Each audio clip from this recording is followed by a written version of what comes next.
শুভ দুপুরবেলা, কেমন আছো? সবাই ভালো আছো?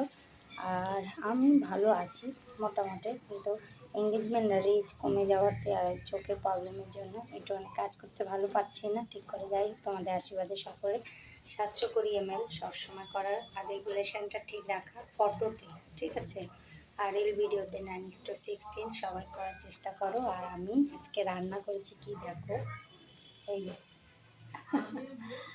রান্না রান্না কি করেছি দেখাতে হবে অবশ্যই। কালকুশির তরকারি, আজকে মাছ ভাজা, এই ভাত করেছি। বেশি কিছু করতে পারিনি, শরীরটা ঠিক লাগছে না। আর ছেলের জন্য একটু সবজি ডাল অবশ্যই আমি করি। সবজি ডালটা অবশ্যই খাওয়া ভালো একদিকে, ঠিক আছে। এঙ্গেজমেন্ট, ভিউয়ার্স, রিচ এগুলো যে তিনটেই ঠিক থাকে তাহলে তোমার ভিউয়ার্সও বাড়বে, এঙ্গেজমেন্ট বাড়বে, ফলোয়ার বাড়বে, সব বাড়বে, ঠিক আছে।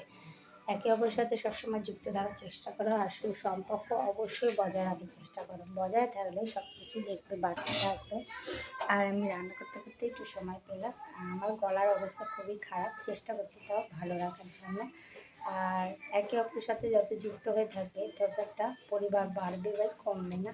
পরিবারকে বাড়াতে গেলে একে অপরের পাশে থেকো, একে অপরের হাতটা ধরে থেকো, আর সবার সাথে খুব সুন্দরভাবে যুক্ত হওয়ার চেষ্টা করো।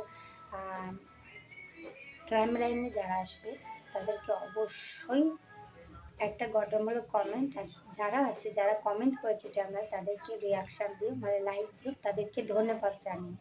আরেকটা তোমাদের বলে দিচ্ছি, ইনভাইটিং যখন করার লেখা থাকবে না, রিয়াক্ট করে ইনভাইটিংটা মানে ফেসবুক তোমাকে বলছে তোমার পোস্টে যারা দেখেছে তারা লাইক কমেন্ট করেনি, তাদেরকে অবশ্যই আবার ইনভাইটিং করো। ইনভাইটের মাধ্যমে আবার তারা পোস্টটা দেখবে, তোমাকে ভালোবাসা দেবে এবং লাইক কমেন্ট করবে, তাদেরকে একটা সুসম্পর্ক বজায় তৈরি হবে, ঠিক আছে। একে অপরের সাথে খুব ভালোবেসে যুক্ত থাকো।